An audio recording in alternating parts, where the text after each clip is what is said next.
All right, everybody. Welcome back to the Casual GM podcast. I'm your host, Drew, and with me, as always, my co host, Steve. Nope, Mike. Steve, Now I have no idea where that came from. this is a rough start, Drew. It's a rough start. Good news is that there was no one here to see it. So, my co host, Mike. Mike, how are you? Jesus. I'm just as handsome as ever. Yeah, How about there you? it is.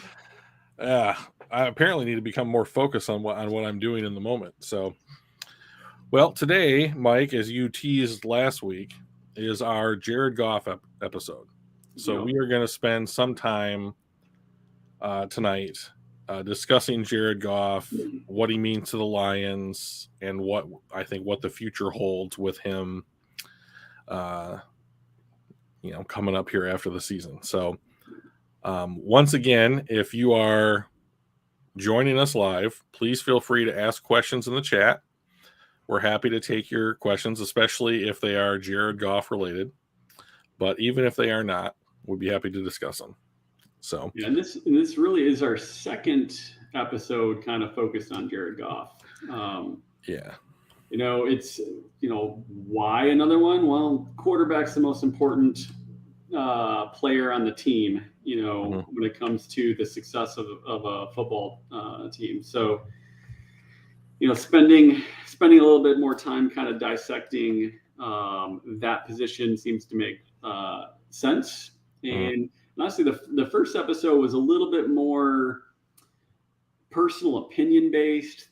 And I think this one we're going to try to be a lot more. This is what the stats say. This is what the analytics say. These are the facts. Not my opinion doesn't matter. It's all about what is actually shown on the field.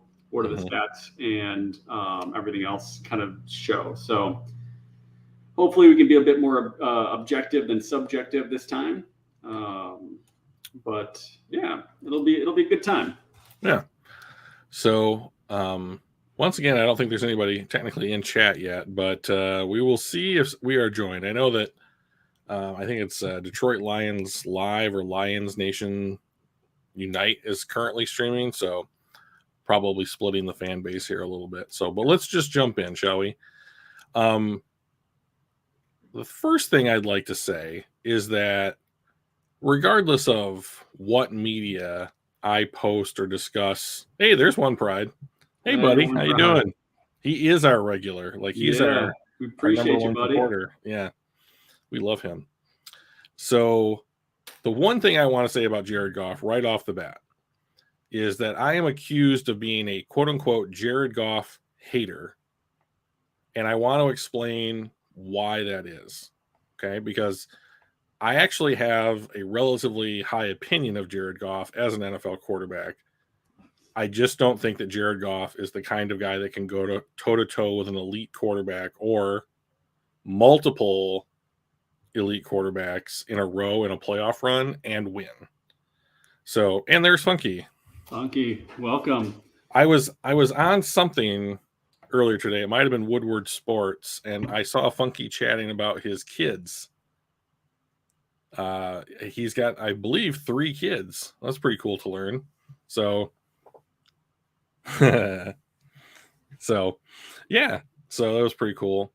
It's interesting what you can pick up in a chat room.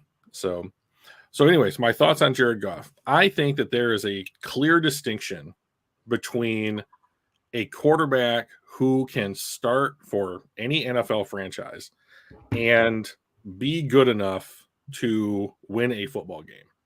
And I think that Jared Goff is firmly in that tier of quarterbacks. So when he was out and Tim Boyle came in for the Lions last year, you could make the case, I suppose, if you really wanted to like try and slam Jared Goff, that like the team really didn't play much differently without him there.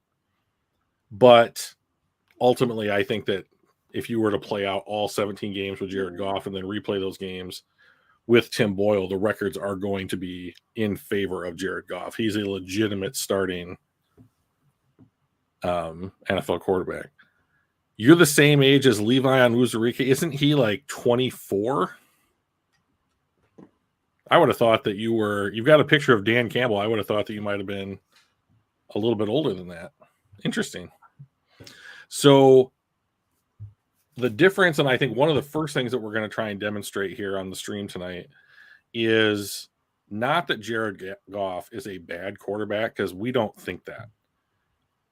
What I do believe is true is that he is not an elite quarterback, and I believe that you need a top 8 quarterback in the NFL in order to have a shot at winning a Super Bowl. And I need to clarify that top 8 quarterback needs to be a top 8 quarterback that's playing in a particular year, not somebody who is always going to be quote unquote a top 8 guy, but someone who can legitimately exist right around that 8 to 10 range. So the first thing I'd like to offer up as evidence for my opinion, and I'm going to share my screen here, if the buttons will work. You got it, Mike? You got it? Yep. So down here, do you need me to zoom in? I mean, it couldn't hurt, but it seems fine to me. Okay, see if that helps at all. So the first category that we want to look at here for Jared Goff is this category, offensive player rating. And this is, of course, Pro Football Focus. And the reason I like Pro Football Focus more than, say, a different website who's going to indicate just like how many stats that he's generated is that in the absence of stats, which we've always used to try and indicate how well a person has played, this is indicating how well they're trying to play the position in the absence of statistics. So I think that it's, like if Jared Goff were to throw a pass and that pass is dropped by a wide receiver or anybody, it goes down as an incompletion, regardless of whether that pass hit that player in the numbers and it was their fault that they dropped the ball, or if it was 3 feet wide and had no chance of being caught. So like that's why I prefer this ranking system, is that it's trying to take in how well each individual player played on a game by game basis. And the thing that we want to look here is just like overall, how well did Jared Goff play in his 6 seasons? So, hey, Drew, I'm going to interrupt you real quick because I think there's an important piece to this that I think. No, don't do that. Put it back up. We've got infinite mirror looking thing. One of the things that I've heard when we talk about utilizing a source like Pro Football Focus in their rankings is, it's just subjective. Sure. And while yes, it is subjective compared to objective, did the ball, was it caught or was it dropped, or I just caught or incompletion, right? Whether it was dropped or just missed, like you said, doesn't really matter as far as statistics go. Right. The one thing to note that is, yes, there is some level of subjectivity to it, but they carry the same ratings and the same criteria for every player. So it's not like they're like, it's subjective, and if it doesn't matter who's throwing that ball, if that ball was 2 feet in front, they're going to get the same ranking as if it was Tom Brady or Aaron Rodgers or Sam Darnold. So yes, there's some subjectivity there. It's not 100% objective, but they're very consistent with the way that they measure each of those plays, because they do it on a play-by-play basis and a player-by-player basis. So it's not just like they're looking at a game in its entirety and saying, 67.3 seems good, right? It's very, very structured. So it's about as objective as subjective could be. Exactly. So like when the way that I like to think about it is when I was in grade school, if I was taking any other test other than like a multiple choice test, the teacher who's grading it has to put some kind of like criteria for determining how right you were, right? So if the question's like, what year did we land on the moon? And explain how we got there. If I get the year wrong, but I explain how you get there right, like I'll probably get more correct than if I got both parts of that thing wrong. Right. So like even though I might get like a B+ or something on that test, like the methodology used to grade all the tests in the class by that teacher is the same. Yeah. So you're right. There is more subjectivity than just the straight cold accumulation of numbers in statistics. But that same thing applies to like QBR or like adjusted passer rating or things like that, because it's not that the subjectivity exists in a mathematical formula, but it's how that formula was designed and like how it was put into practice. That's where the subjectivity can lie in those kinds of things. So I just prefer this method because I think that this is trying to get at like, and like stats don't tell you, is 200, well, so it's like 250 yards passing, 3 touchdowns and 1 pick, the same thing against a team like the Kansas City Chiefs as it is against the Chicago Bears? No. But if you had a game where statistically you accrued the exact same amount of stats against a very poor team and against a very good team, there's no differentiation between those two things, where you might have to work a little bit harder and play a little bit better to get that same 250 yards when you're up against a really good defense and just a really good team in general. Yeah. Here, a fun example of what stats don't tell you is, I believe it was last year, 4th down, scrambling, throws the ball away. Right. Goes out as an incompletion. Mm-hmm. And the stats just say he was, 0 for 1 on that pass. Right. It was 4th down. That is a Sure. decision-making mistake. Throw it downfield. Make it be an arm punt if you have to. Just don't throw it away, right? So those are the kinds of things that just straight stats don't tell you, that these kinds of things would get, a big ding on the whole decision-making portion of that grade. Right. Now, having said all that, let's look at some numbers. So, his rookie season here, he's the number 1 overall pick in the draft. The Rams trade up. They trade an absolute haul of draft picks in order to go to acquire this guy. They trade with Tennessee. His rookie season, he doesn't play, a ton of snaps, but, he has kind of a rookie grade. He was bad. In the next season, he makes a huge improvement. He goes from quite poor to like above average. And then in 2018, he continues to improve. So this is good. This is the kind of trajectory that you want to see. This is the kind of trajectory that like Carson Wentz was on, that Josh Allen was on, even to some degree, Patrick Mahomes. So you want, of course, Josh Allen took 2 years before he had his jump. And then, of course, Patrick Mahomes has had the most amazing 4-year run from any like second-year starter that you've probably seen in NFL history. But so not great comparisons. But the idea being here is that like if your career is a bell curve, you have to get up to the top of that curve. And so 2018, he has a score of 85.5, which is elite. This is also right around where Matthew Stafford has kind of averaged for the majority of his career. And then after the Super Bowl, he falls back down kind of to what his sophomore effort was. And then his 2020 campaign, it's almost exactly the same score.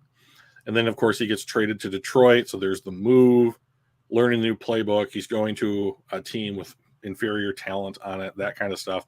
So you do see a pretty precipitous drop. He has the second worst season of his career. But if you want to throw out like the rookie campaign, and his Super Bowl run, what I think you can see is kind of who Jared Goff really is. And he is a quarterback that is going to grade out, as far as PFF is concerned, as a low to mid 70s quarterback, which is, I think, perfect for about what I think that he is, because he is a quarterback that is proficient enough to win NFL games and manage them. But I don't think there's that kind of raw elite talent that lets him transcend into the upper tier of NFL quarterbacks. And so my only point about why Jared Goff should not be the quarterback of the Detroit Lions moving forward is that if you don't have a top 8 guy, I don't think you're even in the conversation to try and win a Super Bowl. And that's the only thing that I personally care about, is that this team wins a Super Bowl. Making the playoffs would be nice. Winning the division would be nice. Beating Green Bay would be nice. Long playoff runs would be nice. I want to win a Super Bowl. So this rebuild, when I look at it, I'm looking at it from the point of view is, how are you going to build a team that's going to win a Super Bowl? So if there is a player on this team who I don't feel is good enough to warrant the inclusion on a Super Bowl caliber team, then you should be looking to upgrade that player. And I think that Jared Goff falls into that category largely because he is not a top 8 quarterback in the NFL. He is consistently graded out with some highs and lows as around a 15 to 20 quarterback in the NFL. Yeah, to me, there's Funky says. To me, there's tiers. Oh, you want to read it? Go ahead. Yeah. So to me, there's 3 tiers for starting quarterbacks: guys you win because of, guys you can win with, and guys that are just holding a spot. And he thinks that Goff is in the win with group. I really like the way that he defined that. I think that is succinct and on point, and I think that he's right. I agree. My only qualm is I think he's at the bottom of that, toward the bottom of that win with group. He is really close to just holding a spot. And for the reasons that you bring up, I don't think he hasn't been pushing the ball downfield.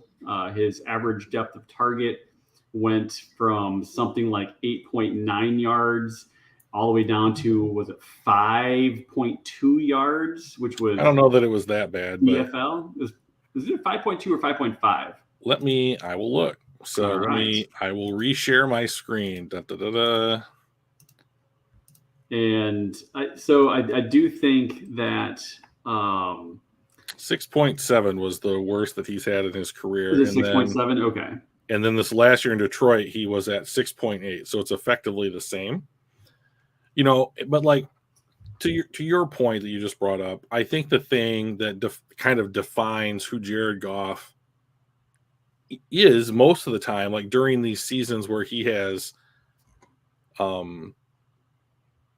graded out much better than what he did this first year in Detroit. And there's good reasons for why he didn't play as well in Detroit.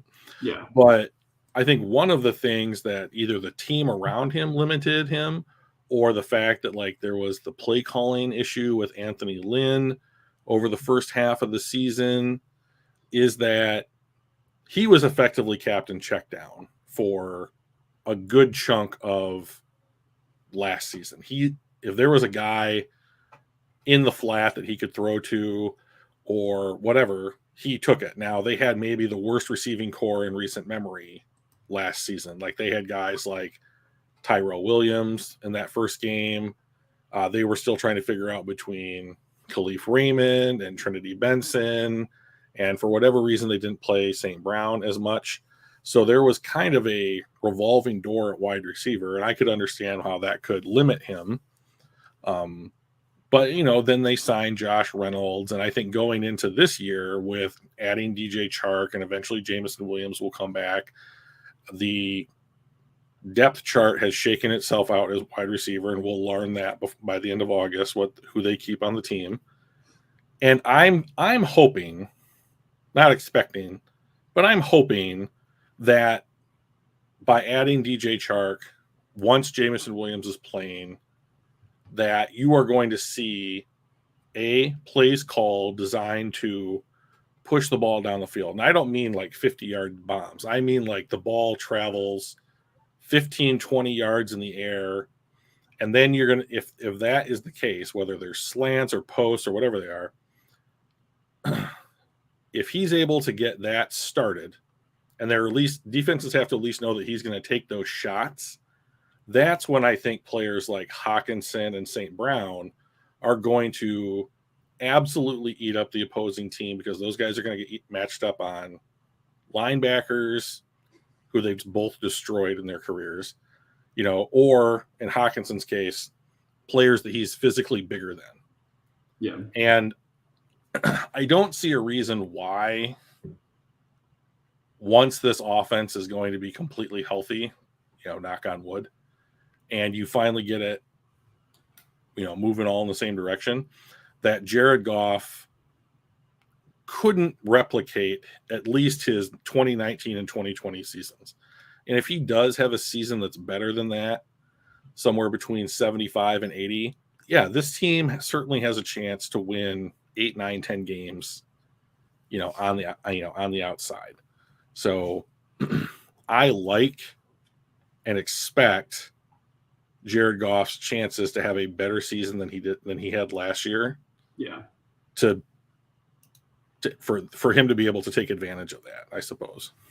Yeah, I think, this last year was not Jared Goff at his best. And, like One Pride had mentioned, you got to put a team around him, that kind of stuff. We kind of talked about that, where that will affect how good you perform, what your results are. So let's use that to segue to the other kind of narrative about Jared Goff. Like, you need a team around him, or he's confident, or these kind of, like, I won't say excuses, but let's call them reasons why Jared Goff, I think reasons is generous, but like reasons why Jared Goff performed worse than expected in his first year in Detroit. So, one thing that you've really enjoyed talking about in our friendship is how bad the Lions defense has been, especially in, say, the last decade. Yeah, historically bad. Right. So one thing that I hear the fan base discussing quite a bit in regards to the defense is we don't have safeties, we don't have linebackers. I can't tell you how much it frustrates me that those two positions are brought up as like the pillars of what it means to have a good defense in the NFL. If the way that teams spend money on defensive players indicates anything, it's edge rushers and cornerbacks that are going to define how good your defense is, and they should, because of all the positions on defense, edge rusher and cornerback are the ones that are affecting the opposing quarterback the most. So I think, and I hope that you would agree, that over the last 2 years, the moves the Lions have made to address the defense, are going to, I would say, like, if this is offense and this is defense, like, they've made some moves on offense, and that's going to raise the ceiling a little bit. But the moves they've made on defense are going to try and raise that floor a little bit. And if you can just close that gap, I think a player like Jared Goff, if he can limit mistakes, manage a game effectively, stay healthy, is going to be able to win more than 3 games, in this season. One Pride says, what about CBs? I don't know what you mean. Well, you were talking about the linebackers and safeties being key. I think he was saying, hey, what about CBs? Cornerback is the number, to me personally, cornerback is the number 2 position to address on defense. It's edge rusher, and then you want to address cornerback, because those are the positions that affect the opposing quarterback the most. And there can be some debate about that. That's fine. But, like, I think it's very clear by the way that NFL teams are paying both of those positions, as far as like average money per year, those positions not making it to free agency, coming off of rookie contracts, that the NFL values those positions extremely highly. Now, I think they've addressed the defensive line aspect of that. And I think that this year will shake out the secondary the way that last year shook out the wide receiver core, because there's every possibility on earth that we are on a tipping point with the secondary where you might not re-sign any of those guys, or you might keep all of them. We do not know yet. Yeah, one of the things that I'd like to get your input, and One Pride, Funky, whoever else is in the chat or watching live. Some of my concerns, and again, these are going to be more subjective, but some of my concerns with Goff are decision making and turnovers. He had his turnover or interception or touchdown to interception ratio has gotten worse throughout the years after his peak in 2018. Last year, I don't remember exactly what it was, but it was like basically a 2-to-1. Yeah, he threw 19 touchdowns and had 8 picks last year. So 19-8, but had something like 12 fumbles. Was it 9 fumbles? Yeah, 6 of which were lost. He had so let's just count the 6 that he lost. Okay, because right. that's the ones. Those are the ones that matter. Those go down as turnovers. So if he has 8 picks, 6 lost fumbles, that's 14 turnovers. So he is responsible. I don't think that he had a single rushing touchdown, but so he's responsible for 19 scores and 14 turnovers, and that disparity is not wide enough. Yeah. So he had 0 rushing touchdowns last year. Yeah.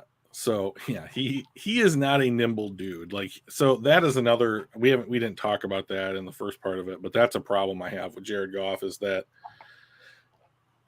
he looks like a guy that wants to try and save the play when things break down out of structure, but he physically, I don't think, can compete with the way that athletic linemen, defensive linemen are being added to the NFL. He's just not going to get away from many guys now in the NFL that are on opposing D lines. So one of the things I like about Will Levis from Kentucky so much is that the dude is gigantic and it is able to, create outside of the pocket. So the one thing he struggled with ball protection. Yeah. Even through his entire career, he lost 37 fumbles over 5 years, 7.5 fumbles lost per year. You compare that with Stafford, who lost 47 over 12 years. So he's under 4. He's basically double the number of lost fumbles that we had with Stafford. And I don't know where that ranks in whether Stafford's number 1 or number 20, but I know half is way better. 3.9 fumbles is way better than 7.4. Right. So ball protection, I have some concerns about. But the other thing, and it kind of goes back to the whole you have to have a team around him idea, is when you look at when he succeeded, when they had the number 3 rushing attack in 2018, that was his best season. And ever since then, their rushing attack has been mediocre to getting worse when he was in LA. And so did the rest of his stats. And it really to me, it shows that if they don't have other pieces pulling the attention away from him, he's not good enough to overcome that. Right. And that's where my concern is. Well, to be honest, I think that should be the definition of who Jared Goff is as a football player. Competent, can't overcome obstacles. That's ultimately who I see him to be. The best thing that Jared Goff can do for the Detroit Lions is to not make mistakes. So one thing that he has on the rise is the number of penalties that he has committed per season. And last season he had 9 penalties assigned to him that were accepted. So one every other game. Huh? They give you a false starts and intentional groundings. What else could you do as a quarterback? There's delay game that's likely. Delay game. That's what I meant, not false starts. I mean, yes, you can false start as a quarterback, but delay a game was what I was thinking of. Yeah. So, I mean, think about it. Like, what can the quarterback really do? Like, they're not responsible for holding. They're not responsible for pass interference. So, chop blocks. right. None of that's going to happen. Exactly. So, like, that's the reason why I think that the narrative that you need to have the team around him improve is so important, because he's not going to improve the play of the players around him. Yeah. And so I think that this is the number one reason why the Rams decided to get rid of him. That, and he didn't get along with Sean McVay apparently, but which I think which is interesting and should be explored, because Sean McVay had success with the Rams with Jared Goff. They made the Super Bowl. And then once they traded for Matthew Stafford, they won the Super Bowl. So I'm wondering, and I've never heard of anything about Jared Goff about being a bad locker room guy or getting into spats with teammates or coaches. It just seems like he and McVay either didn't communicate well together, or there maybe was a personality conflict or something. But whatever it was enough for Sean McVay to go to management and say, we need to make a move here, because this guy either isn't good enough, or we need, something has to improve in us to go to the next level. And like, I think that's really saying something after you've given that guy $100 million contract extension. So I like Tyler Van Dyke too, Funky. So he would be one another of the guy. Interesting things was right after that $100 million extension, his stats ended up going to a 82 passer rating. He dropped a yard and a half per pass, and his touchdown to interception ratio went to 11-10. Right. Like, he doesn't seem the kind of guy that's like, oh, I got money, so I don't care. But man, I don't know if they'll raise the expectations.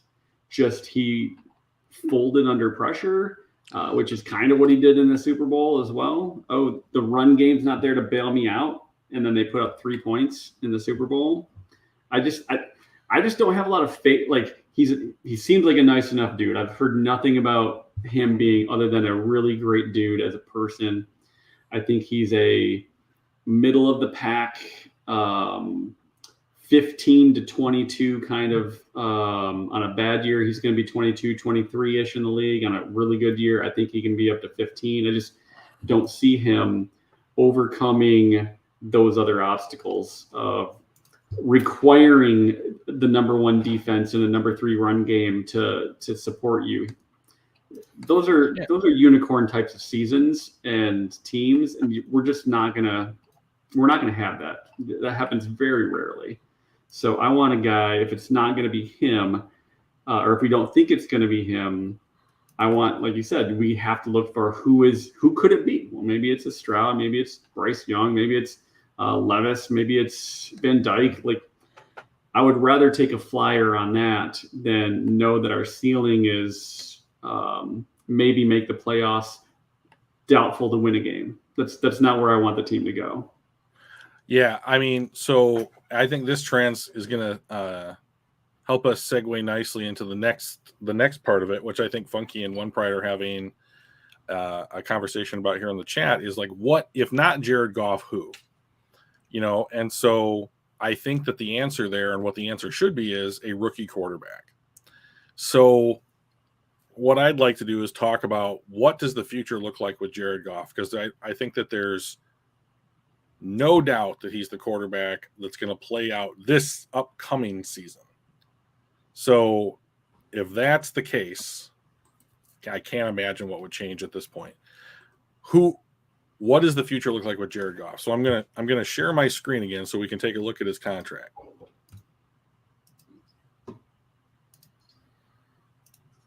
So here we have Jared Goff, and we've got the upcoming 2022 season here.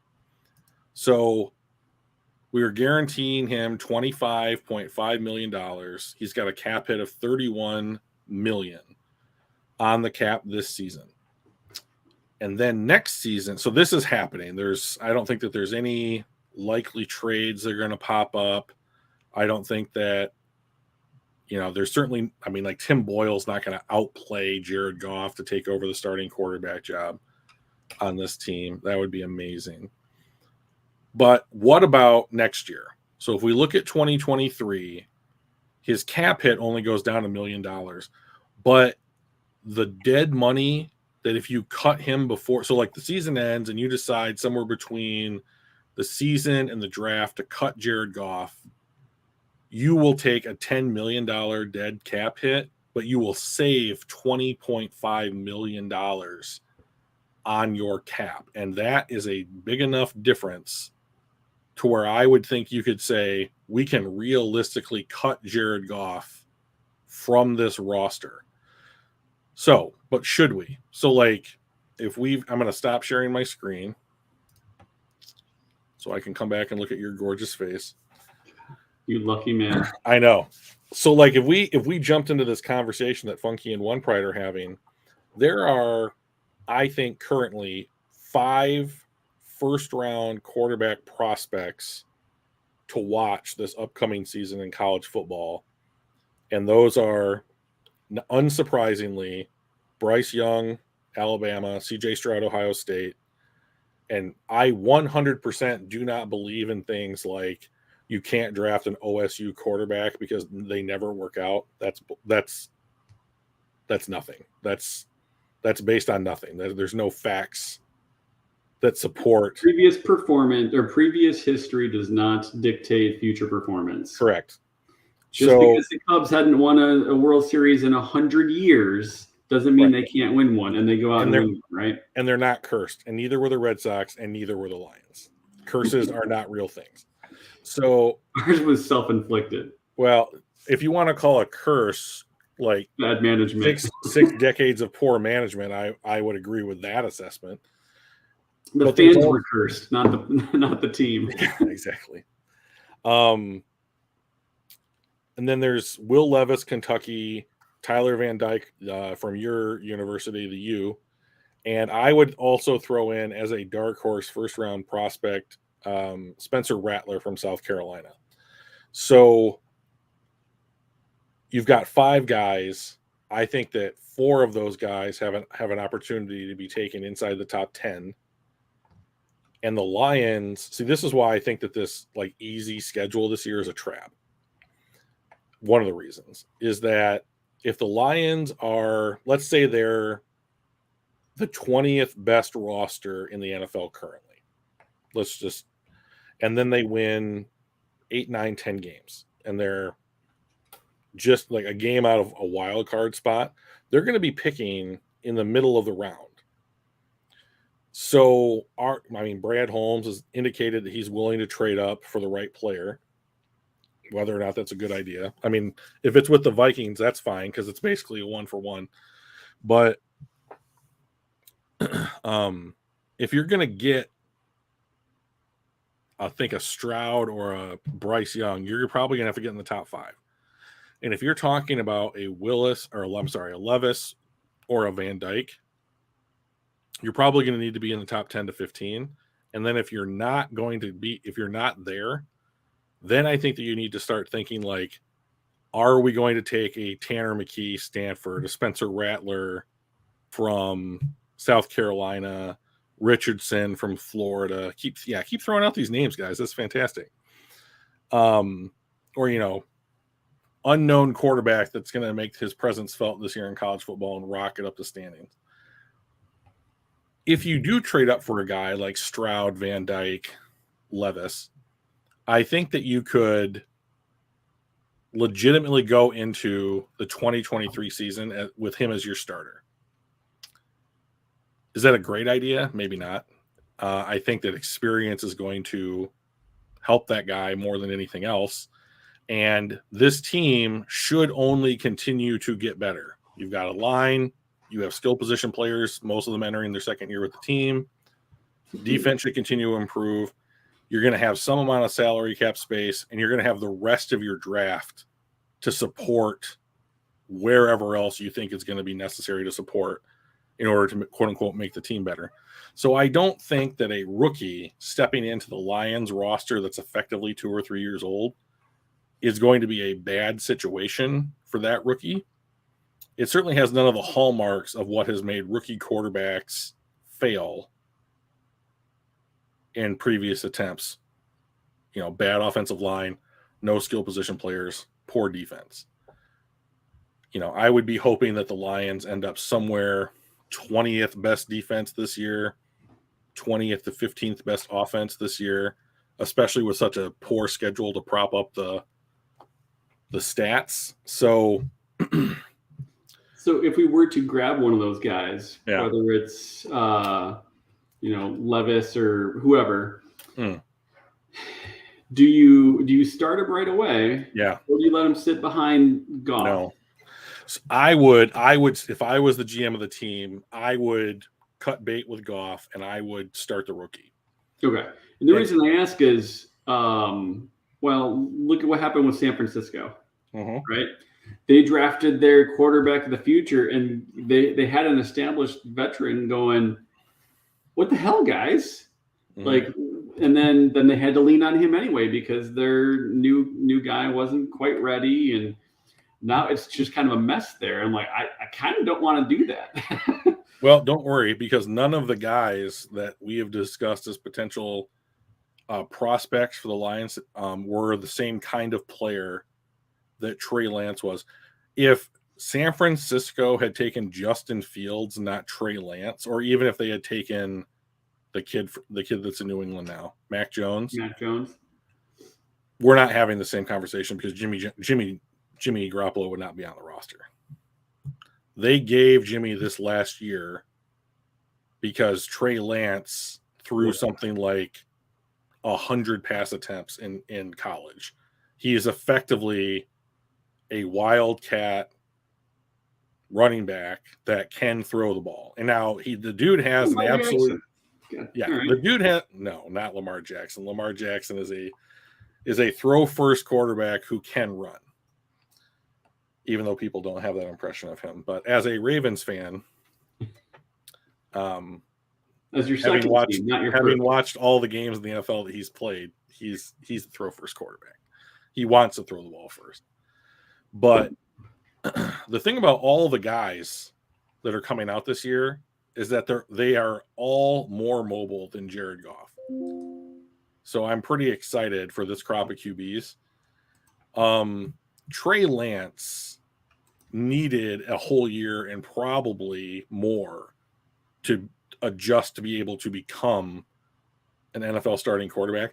What San Francisco should do now is get rid of Jimmy Garoppolo, save themselves $27 million, and just install Lance as the starter and be like, okay, fly baby bird, because we spent a bunch of first round picks to go get you. And if you're going to spend all those picks to sit your starter for 2 years so that you can let Jimmy Garoppolo walk in free agency for nothing, that's a horrible decision. It doesn't matter how good Trey Lance is from that point on. Like, you've wasted 2 years on his rookie deal. Those are gold. Yeah. You're burning the window that you created by drafting him. And so the problem is, that's a great question. One Pride is that will Brad Holmes take a quarterback? I was convinced that he was trading up for Kyle Hamilton, and he took Jamison Williams. And the guy, even though I've agreed with most of his picks, I didn't predict many of his picks. I mean, Penei Sewell seemed pretty clear cut by the time they got to number 7 in 2021. High-fiving that one. And they had the fucking card turned in before right after Jacksonville's thing was announced. So, it was who else are we really going to be in? I thought it was great because all the people that were like Malik Willis or Kyle Hamilton at 2, it's clear cut. And I'm like, the NFL yelled at them for turning in the card so fast for Aiden Hutchinson that it makes you guys look just absolutely hilarious. So I don't know what Brad Holmes is going to do. I haven't been able to predict him outside of the most obvious picks that I think that he's had to make. But I've agreed with a lot of the picks that he has made, especially where he has drafted certain positions by round in his 2 drafts. So the trade up really surprised me. That was the thing that I would never have guessed about Holmes. So I think that if he is under the opinion that this team is a rookie quarterback that hits away from getting to the playoffs, he'll do it. So to answer your question a little while ago, Mike, about like, would you keep Jared Goff on the roster to like give the rookie a year to like percolate or what have you? I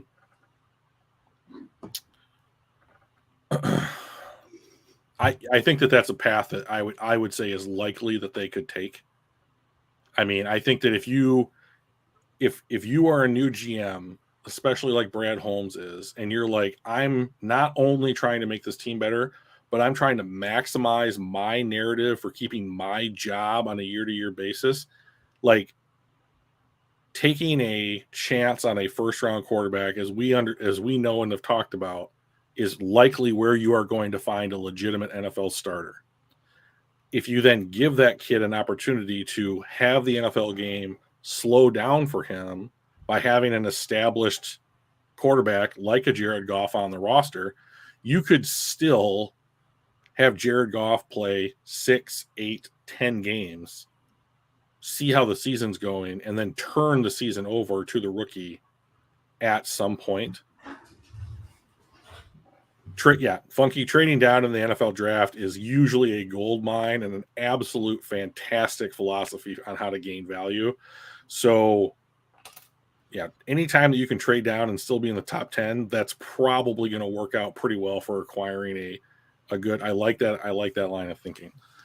But as far as that is concerned, if you kept Jared Goff on the roster, you're going to save $25 million when you cut him after the 2023 season, and you're only going to get a $5 million dead cap hit. So they might just say, let's maximize the narrative for our rookie QB. We're only going to burn the first/worst year of his rookie contract, and then we will save a little bit more money because we'll cut Jared Goff or try and trade him. And then the team will get slightly better because we will have free agent dollars plus other draft picks, some of which will be quite high, right, to support where this team is weak. And then after that, we can, now if we have our quarterback, even if you don't know if the rookie quarterback is a hit or a miss yet, you can still then say, we do not have to waste time looking for this guy. We can now dedicate even more resources to the continued development of this roster.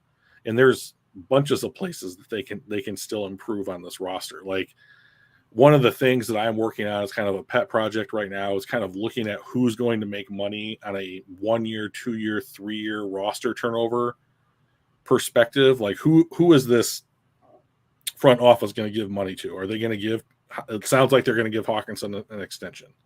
Will they pay Swift a second contract? What might they re-sign Araraway this offseason too? Like, these decisions matter, and it's the reason why you should get a rookie quarterback in here, because he pays for all of those contracts on a year-by-year basis, whether or not he's good, and then, of course, like, you have to hit on that guy if it's going to be, the franchise is going to continue forward, because if you don't hit on him, this franchise is going to stall out under a player like Jared Goff, because you can't advance because he does nothing that's elite. Like, he is a good quarterback, but he has no elite traits at all. He's good enough to take a team far enough away from a top pick, but not good enough to win. Right. When it comes to that kind of thing, as a Red Wings fan, behind me, we were phenomenal we made the playoffs 25 straight years. Mm-hmm. Think about that, Drew. It's pretty crazy. Decades of making the playoffs. And it's not like it's not like some of the other sports where everybody and their brother gets in.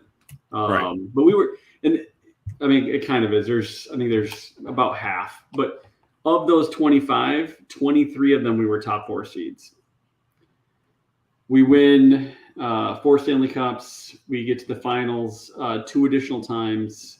That's a whole lot of really late first round drafting. You have to be a good drafting. You have to have great scouts, or you just start to fail. And then what ended up happening with the Red Wings was we never had a top 20 pick for 2 decades. And that's where you get a lot of that elite talent. So I think Goff kind of puts us in that position where we could be as good as a 22nd, 23rd, 24th pick, and as bad as a maybe 12th or 13th pick, but that doesn't get us that franchise quarterback in the single digits. So right. We have to figure out a way to either win with him or be bad enough to get that talent at the higher numbers. Mike, do me a favor. Put One Pride's second comment from the bottom up here. I want to talk about this. So you need so I'm going to, of course, rank these guys by their PFF grades, One Pride. But like, if you go back, I'm a firm believer that you cannot go back further than 2011 to a different CBA agreement to look at how teams value quarterbacks currently, because the rookie wage scale is what took us from the days of like paying Matt Stafford, what'd you say, Mike, $63 million? $63 million as a rookie. As a rookie, to like Joe Burrow making a third of that, as the number 1 overall pick, so like, or 2/3 of that or whatever it was, like the current CBA allows rookies to be valuable because you can save money elsewhere and they're not detrimental to have on your roster, regardless of how good they are. So if you go back to 2011 and you look at the quarterback who won the Super Bowl and the quarterback that lost the Super Bowl by PFF grading, you need to have a top 8 to 10 QB in that particular season playing in that game.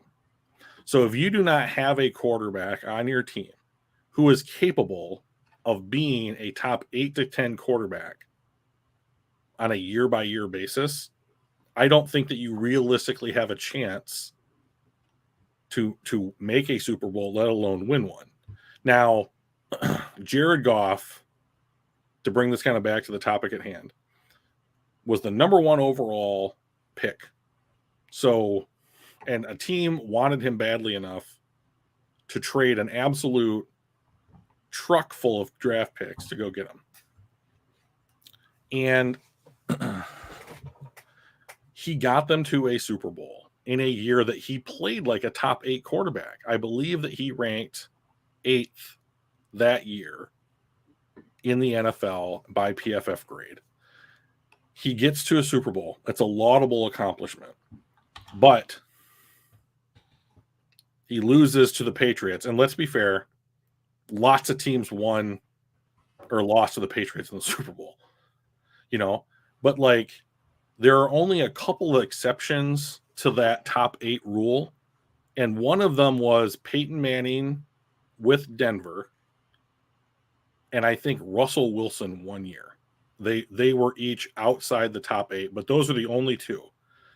And like, you have to kind of understand a little bit about like, Nick Foles did not take the Eagles through the regular season and the playoffs.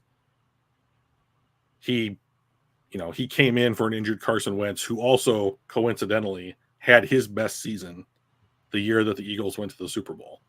So like, you can get a guy like a Jared Goff who can spike a year and get you there.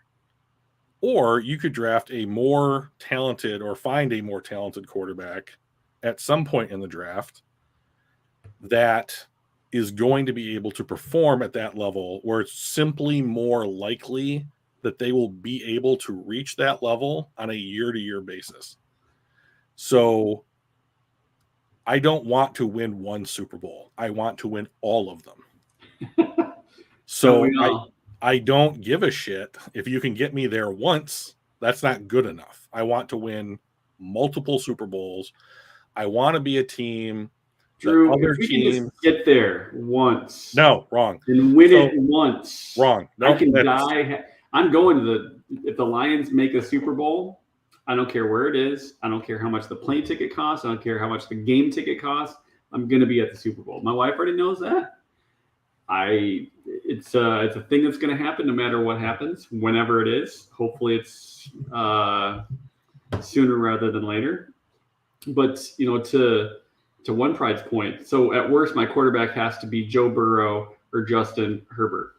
When you look at the top 8 quarterbacks, right, and we'll even go to top 10, right, to break into that, we have to figure out, is Goff better than Aaron Rodgers? No. Tom Brady? No. Justin Herbert? No. Matt Stafford? No. Patrick Mahomes? No. Josh Allen? No. Kyler Murray? No. Lamar Jackson, did you say him? Not yet. I'm going by QBR. Russell Wilson? Just ranking by QBR. Ryan Tannehill was actually number 8. I think he spiked his year this year. Right. Tennessee is ready to fall off a cliff, I think. Right. So. Russell Wilson, Joe Burrow, even Kirk Cousins, Lamar Jackson. Yeah, Kirk Cousins is a better version of who Jared Goff is.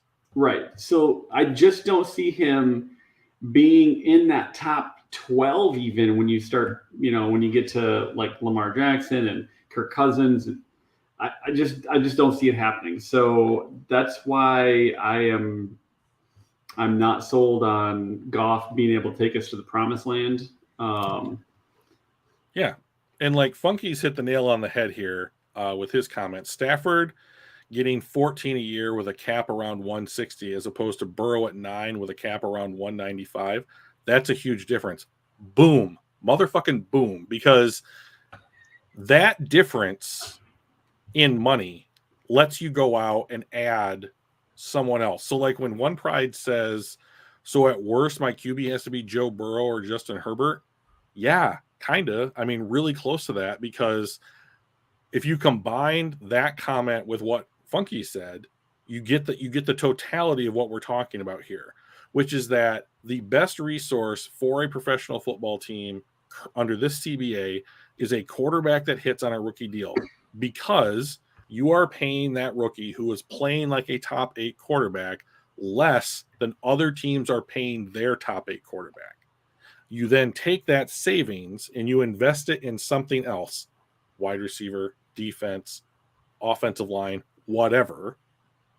And now you're able to elevate the rest of the team around that quarterback. And if you find a quarterback that will elevate the play of the players around him, and you can elevate the team, the average level of talent around the team, now everyone is pulling together.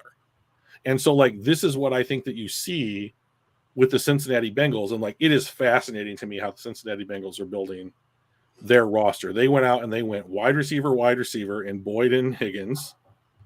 Then they draft Joe Burrow. Unfortunately, he gets hurt in his rookie season. They draft Jamar Chase. So they have 3 wide receivers and their quarterback on rookie contracts. They cannot keep all those guys. Their window to win a Super Bowl is Joe Burrow's rookie contract, and that is it. They're gonna lose Tyler Boyd, and they might be able to keep Higgins, but Joe Burrow, by the time he's ready for a contract extension, is going to get $50 million a year, at least. So the new TV money kicks in 2023, and the salary cap is going to spike.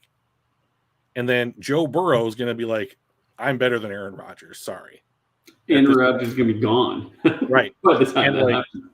And Joe Burrow is going to be like, I want what he has. Give me $51 million a year. And you're going to probably see the first $250 million contract, and $220 million of it's going to be guaranteed. Yeah. Well, it's going to be going back to the comment about Stafford getting 14 a year with a cap at 160. Mm-hmm. The other thing to think about, back at that time, we drafted Calvin Johnson number 2 overall. He got just a metric butt ton of money. Right. We drafted Sue at, was it 2 again? I don't remember. It was top 5. Johnson and Sue were at 2, and Matt was at 1.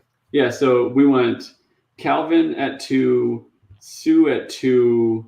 I forget who. There was somebody in between. Gosder Cherilus was the Gosder 20th. Cherilus at like 9 or 10. I And think it was the Stafford 20th at 1. wasn't he? Yeah. Oh, yeah, I don't remember. All but right. we had 3 massive contracts. Top 5 contracts. Top 5 contracts. And if you look at the analog once again between the Lions and the Bengals, look at what so they each take a quarterback 1 overall, right? The Bengals are paying less for Joe Burrow than the Lions paid for Matt Stafford. And Jamar Chase has the best rookie year a rookie wide receiver has ever had in the NFL. And they are paying him less than Calvin Johnson, who went on to be a Hall of Famer. Now, I'll tell you that if Justin Jefferson and Jamar Chase keep putting up numbers like this, they're going to make the Hall before their rookie contracts are done. They are unbelievable talents. So you have those guys for like the stuff that you find in your couch cushions. You can now go out and really spend to improve the overall roster level of your franchise and how good those guys are. If you look at the Bengals, up until this last draft, almost all of their defensive players were free agent acquisitions, or a good chunk of them. Yeah, they bought a good chunk of their team. Right. They went out into free agency and they signed players to come in, mostly veterans, right? Yep. And so, yeah, exactly, Funky. Bullseye, once again. So you're throwing some darts today, buddy. I'm loving it. So, however, they've drafted really well for their offense, which I think teams should do. Is having a good defense important? Yep.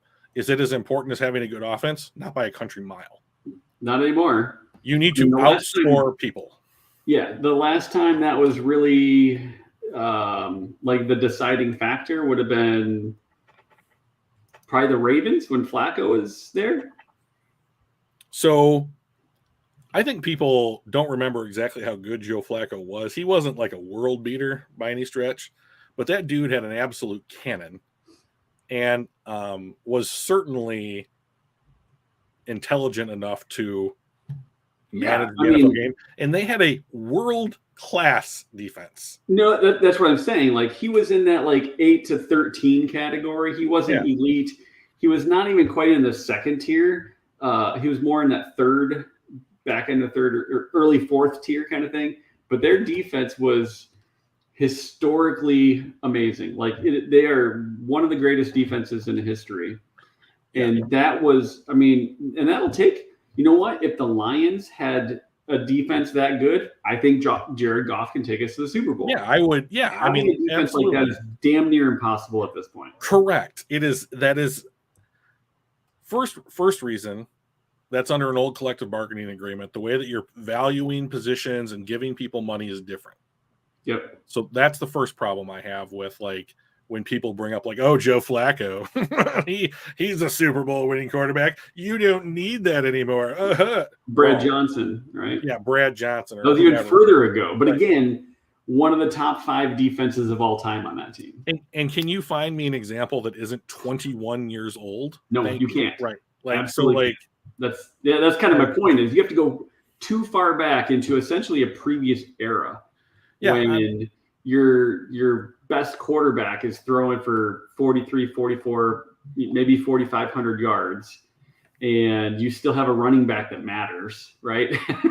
You got your Adrian Petersons and whatnot that were tearing up the league, but it's totally different now. I mean, if you're not throwing for 4,700 to 5,500 yards, then you're not winning. Yeah. One Pride brings up another excellent point here that I want to discuss because I think it's true and misleading at the same time. So he says, if you take all the players on the offensive side of the ball for the Detroit Lions and you add up their salaries, the Detroit Lions have the most expensive offense in the NFL. It's a great point. Even so, why is that? Like, where are the Lions spending their money? and they have spent money. Bob Quinn did. He gave contract extensions to Taylor Decker and Frank Ragnow, right? So he wasn't that horrible. He was when he was in his prime. He was slightly better than mediocre. Okay, all right. So I don't have any particular love for Joe Flacco. I just typically think that people remember him like when he was with the Jets as opposed to like the Ravens. So he's still on a roster, I believe. Yeah, he's a backup. Yeah. But if you're good once, you're good now. What I don't like about this particular stat, even though it is accurate, is that it makes it seem like the Detroit Lions have made a very heavy investment in their offense, and they have not. So what do I mean when I say that? If you look at their skill position players, DeAndre Swift, TJ Hawkinson, Amon-Ra St. Brown, Jamison Williams, those are all on rookie contracts. Penei Sewell's on a rookie contract. Jonah Jackson is on a rookie contract. Okay? That's the majority of their offense. So the guys that they don't have on rookie deals are Vaitai, Goff, Decker, and Ragnow is going into the first year of his extension this upcoming season, I believe. And you signed DJ Chark to what amounts to a rookie deal because you're only giving him $4 million this season. So, do the Lions have an expensive offense? Yeah, I guess. Like, with the players that are going to be on that roster as starters, is it really expensive? No. If you get Jared Goff, if you get a rookie in there for Jared Goff, I'll bet they have like a bottom 10 spending on offense. And like the only reason it would be that high, I think, is because you have two offensive linemen who are good on not second contracts. You know, my concern about the Lions spending is going to be if you give Swift, Hawkinson, Ararwe, second contracts, maybe even Okuda, like now you almost need to find a guy to cut, whether that's a Decker or a Goff or a Ragnow, to have any kind of cap savings whatsoever. So they need to hit on most of their draft picks to save money, and then they need to figure out, what the kind of turnover is going to be in the next 2-3 years, so that the health of their salary cap doesn't degrade significantly. And if anyone listens to this podcast or YouTube stream or whatever you want to call it, and you think that NFL teams can just print money, you don't know what you're talking about. That's total crap. And there's always a loss when it comes to things when you're trying to restructure contracts and just push money out into the future. Yeah, you can save money in the short term and it looks okay then, but eventually you run out of contracts to restructure and you start losing like your mid-level starters. This is what happened with New Orleans, and now they're not very good. Because they pushed money out forever. They had maybe the best draft class in history in 2017. And that took one of the things that you end up doing is you end up having to, in order to, if you wanted to go out and, bring a Jimmy Garoppolo in and try to fit him under your cap, or try to grab a Kyler Murray or somebody without being able to get rid of Goff, you have to somehow figure that cap out. And yes, they've got capologists. Yes, they've got people that are dedicated to quote unquote finding money. You still have a salary cap.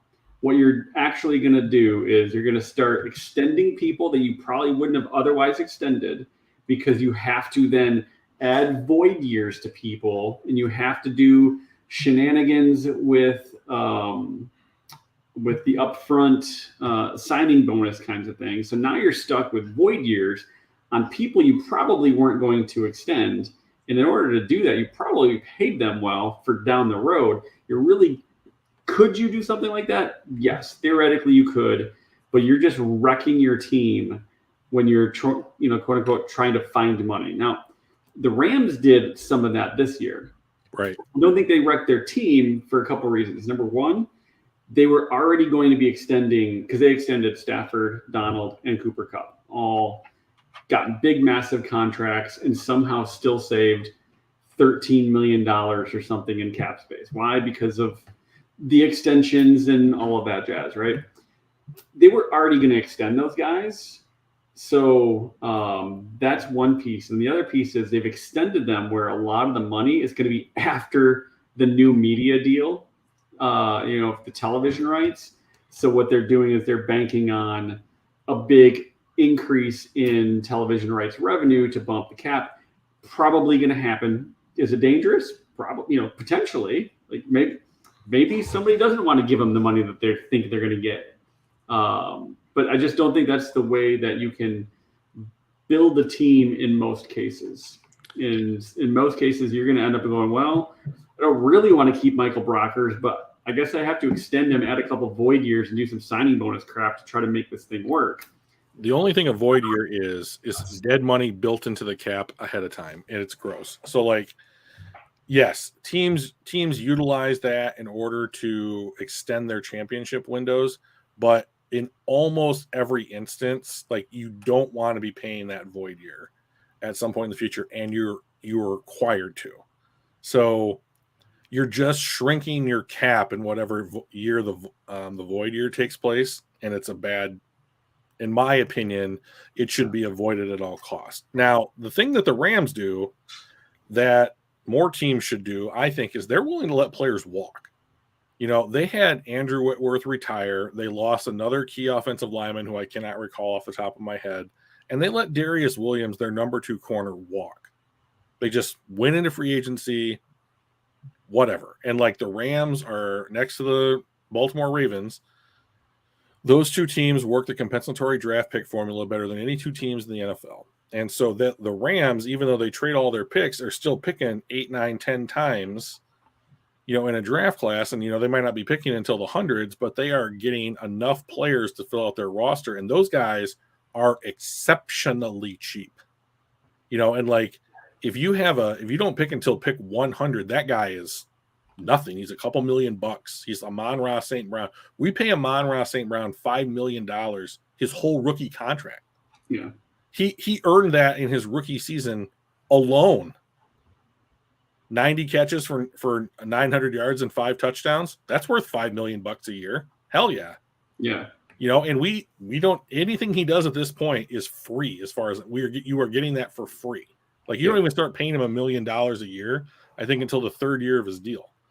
So, like, here's my thing. Like, Funky's bringing up some pretty good points here in the chat. Like, yes, he is.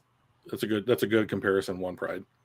Like, if you get guys like Hawkinson at 15, Araroway at 12, maybe even Swift at like 8 or something like that, that is a player down the road that you can no longer add or keep on the roster.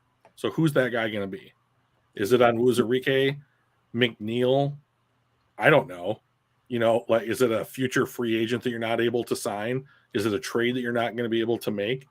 Like, that's my thing, is that, like, I don't think that, like, Vaitai is a bad offensive lineman, but he is not worth $8 million a year. He's the 6th highest paid player on the team. I feel like we can upgrade from Swift too, or at least replace his production by another rookie contract running back. Like right now.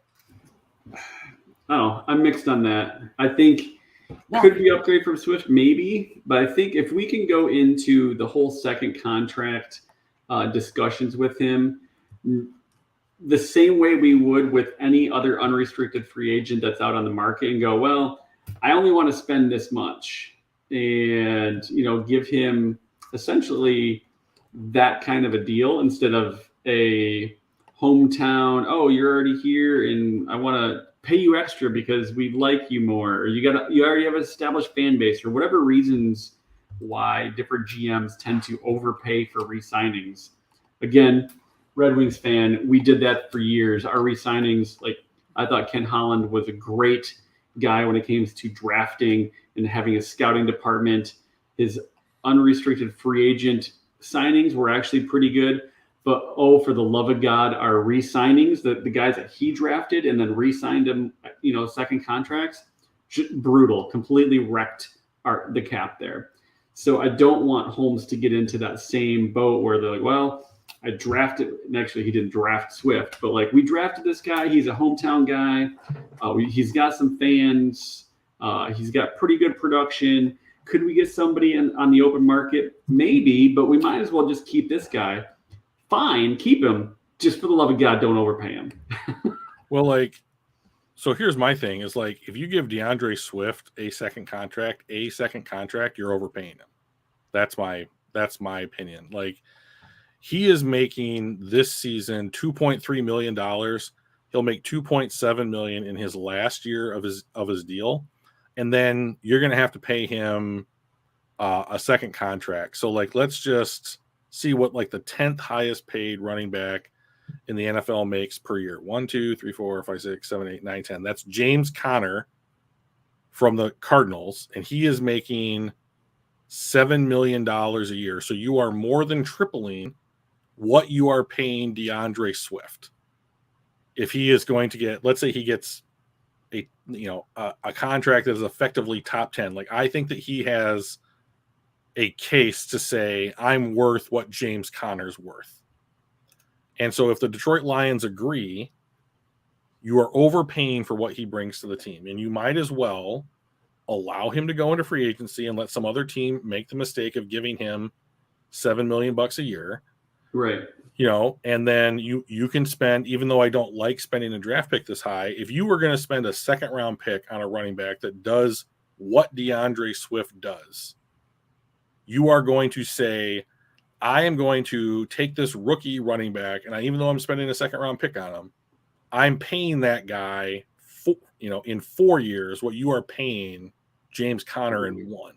Yeah. And like, if I had to say, I would take a running back that's 80% or 75% of what DeAndre Swift is at his height, and spend a second round pick on that and pay him a quarter of the price, I would do it every day of the week.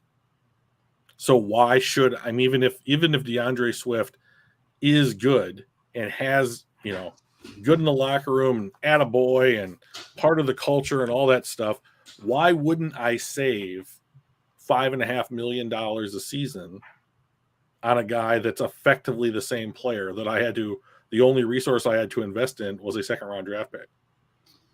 2 reasons. Number one, I do think that if we were to give him like the 7.5 or whatever, that's where I start feeling like we need to go and do the cheapskate thing. Like, hey, we want to have you back. We'll give you 5. I know you're asking for 7.5. You think you're as good as Connor, but I think he's overpaid too. So let's go with 5. If we could get him for 5, I'd say we would do it if it was me.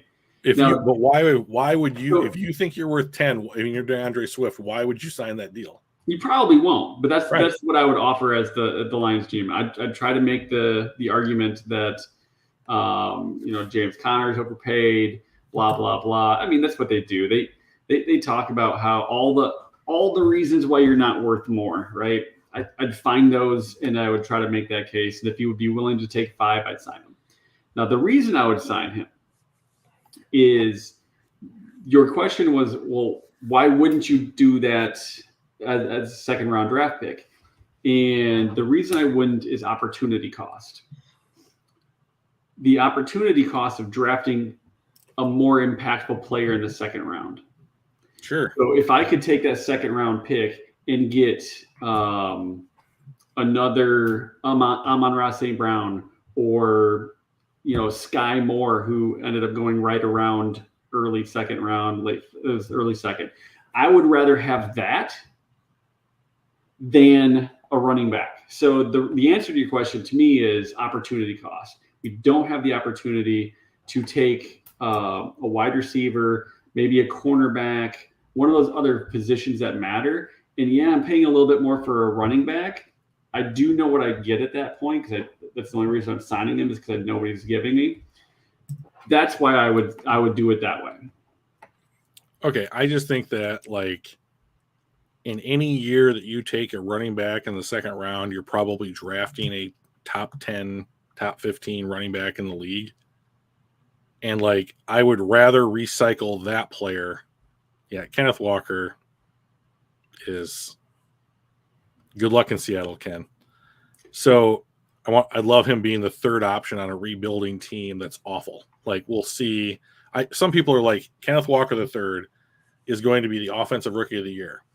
There's no chance. There's no chance. Like, in order to get offensive rookie of the year, you have to have opportunity, and he will not have any.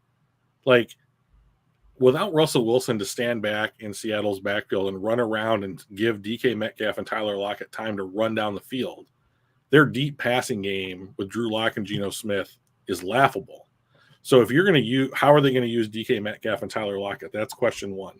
And then you've got Rashad Penny and Chris Carson's on the roster in front of you who have been in the NFL, know the system, and unless that they are going to cut those guys, and I think they just re-signed Penny this offseason, like, I don't see his path to the kind of stats that are going to warrant the fact that Seattle took him at all, to be honest. But like, let's say Kenneth Walker is in the 2024 draft when the Lions would be looking for a replacement for DeAndre Swift, and they took him at 40 or 45 in that year. Like,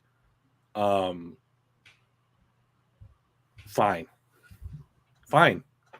Because instead of having a 26-year-old running back who's like in the average career, gross, the average career in the NFL for a running back is 3 years. So it's not even the length of a rookie contract. Like, I would rather have a guy who's 21 or 22, who's got fresher legs, maybe better talent, who I'm going to pay nearly a third as much, and I can do that once every 4 years. I'll take the opportunity cost because I can spread it out over the entirety of the rookie contract because I don't need to do it more than once. And if I do get a bust or he gets hurt or whatever, it's not like there isn't a surplus of running backs that are serviceable enough behind the line that we've constructed and invested in to go out and make up for the loss of that guy. And let's not forget, DeAndre Swift is not out there playing 17 games a season. True. So if you want to give a dude whatever, even $5.5 million a year to play 12, 13 games a year to do what he does, not good enough for me. Yeah, I am big on the merit pay, right? The incentive bonus kind of thing. I would love to see a lot more of those contracts. Oh, I'll give you $8 million, but you need to have 1,400 yards. Like have tiers of like statistics, and just like, here's this matrix of yards, touchdowns, and I don't know, maybe fumbles or whatever. And each fumble is $100,000 off, something like that, where you just have this matrix of performance. The closer you are to the top right corner of that matrix, the more money you get. Sure. That will never happen because players don't want to bet on themselves. They want you to just go throw money at you for whatever may happen. Mm-hmm. And I totally get that. If I was a player, I'd want them to just throw money at me as well.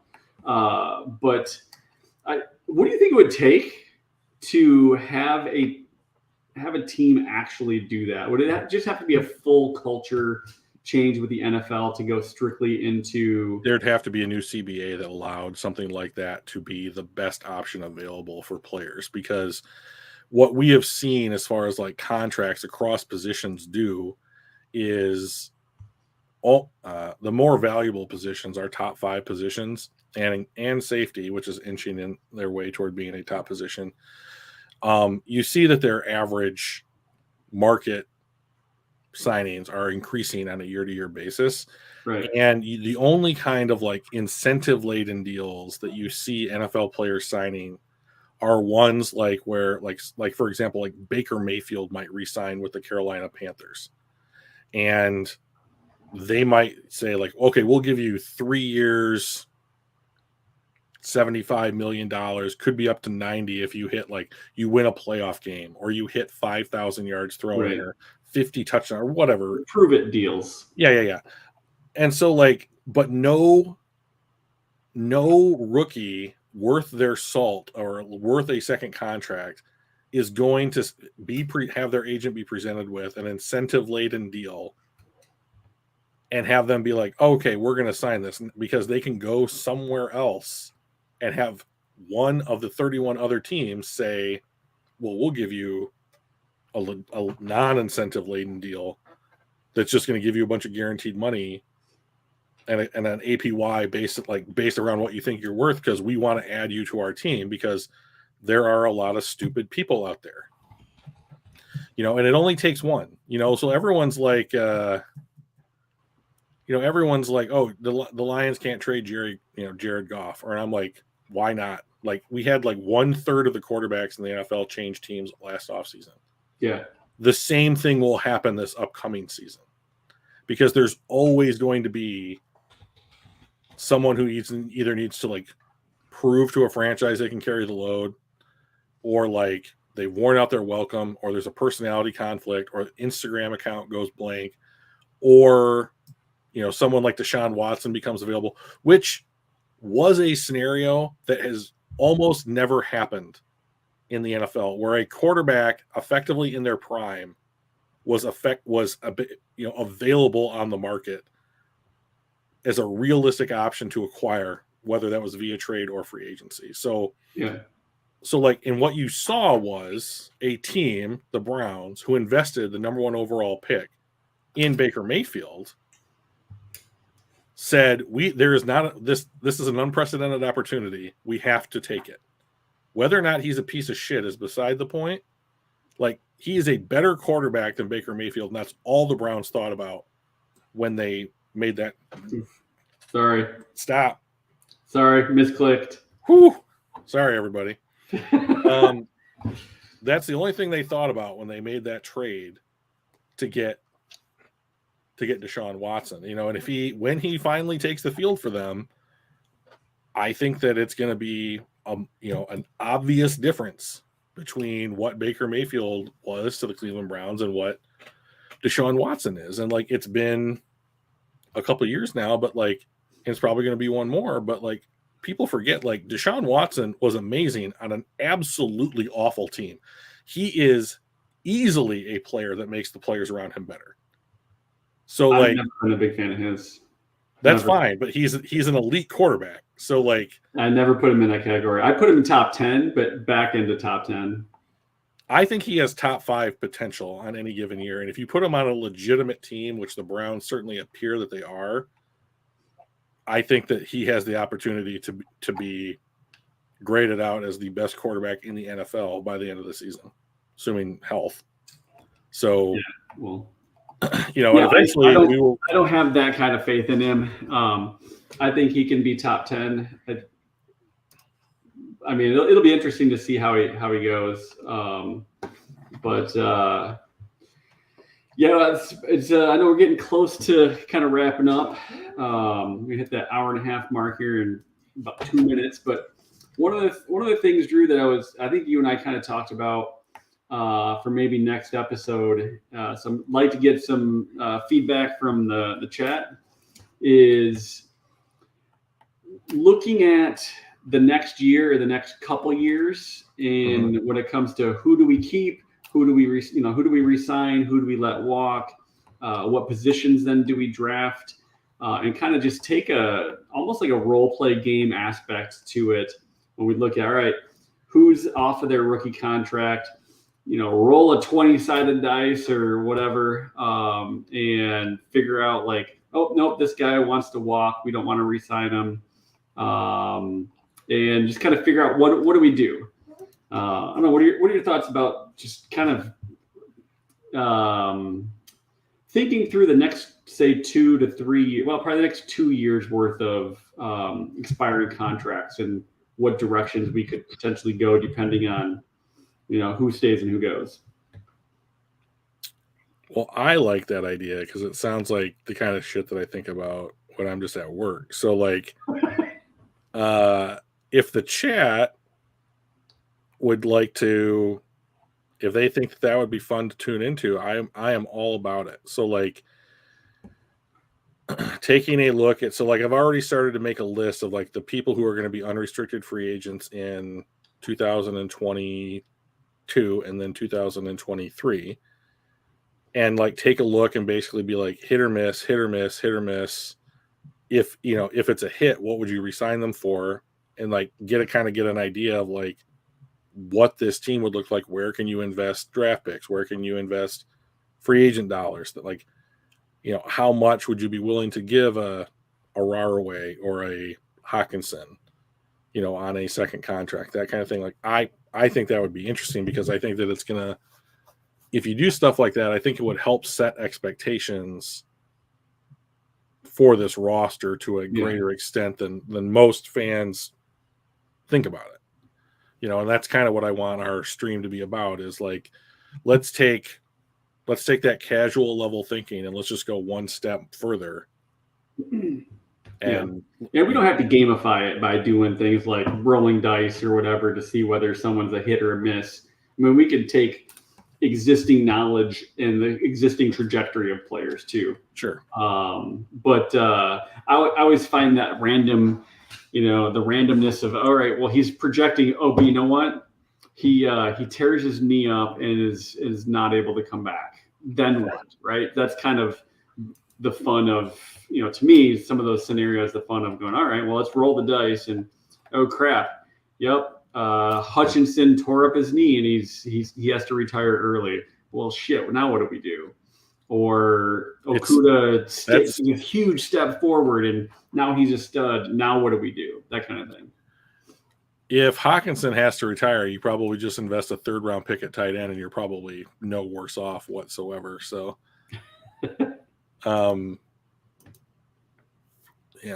so the Cardinals drafted a guy, McBride, I think his name is, from Colorado State this year at tight end in like the 3rd round. And there is Zach Ertz and I believe Max Williams ahead of him on the depth chart, but I'm betting that he is going to get almost like a 50-50 workload with Ertz this year. And I'm going to be watching that real closely, because if he's approaching TJ Hawkinson's first year, when Hawkinson was the guy on the roster, then there's no reason to keep TJ Hawkinson. The Lions cannot simply afford to re-sign every player that Bob Quinn drafted and have them be on the roster. You have to allow some players to simply leave. They're not all worth keeping. Right. And like, that's the point of this, is like trying to make the hard decision who is and is not worth keeping. And it's like, what do you have invested? Where can you, like, what money or draft capital do you have to spend to replace that level of production? Like, the goal is to spend the least amount of money for the greatest amount of production, right? And if you just start handing out second contracts because you don't know if you can do that, then eventually the salary cap space and flexibility is going to dry up, and you are not going to be able to effectively like make a move that might put this team over the top. Right. Or continue to add talent at other positions, and like, I don't think that you should re-sign players to second contracts that we know make it to free agency or that you can easily replace in the draft, because you have those resources already built into your franchise. They just belong to a future season. Yeah. So you want somebody that's going to raise the bar, not correct. You take the step forward, not stay where you're at. Lateral movement does not get you closer to a Super Bowl. Yes, agreed. So, all right. Well, it's been a fun time. The TLDR on the last 94 minutes is Goff, with a perfect roster around him, could potentially bring someone to a Super Bowl. Very unlikely, especially in the time frame where his peak is going to be, and during that time, it's probably going to be a 14 to 22 ranked quarterback that maybe could get us to a playoff, but that's kind of the peak. Does that sound like what we've kind of summed up? Yeah, I would be surprised if Jared Goff is the quarterback of the Detroit Lions when they win their next playoff game. I would be surprised. I think that he is. I think the terms that a lot of people use to define a quarterback that Jared Goff fits into, in my opinion, is he is a game managing bridge quarterback. And that can be a valuable piece of your roster, but not when you are paying him like the 10th best quarterback in the NFL. Right. So there's a discrepancy there. I feel that discrepancy needs to be corrected. And I think that you can find players with higher upside. Is that easy? No, it's the most difficult thing to do in football. But like, I would give Holmes some shots at it. So Jared Goff, good guy, not good enough as a quarterback. Yep. He's mid. Any mid quarterback can win with a really nice supporting cast. Look at Chicago's playoff success since the 80s. I mean, to be fair to Chicago here, like what they are doing to Justin Fields is a fucking crime. Yeah. When it comes to like how to build an NFL roster, what the moves they made or didn't make this offseason like if there was like, well, we are ticketing you for like you were driving too fast or too slow in the speed zone.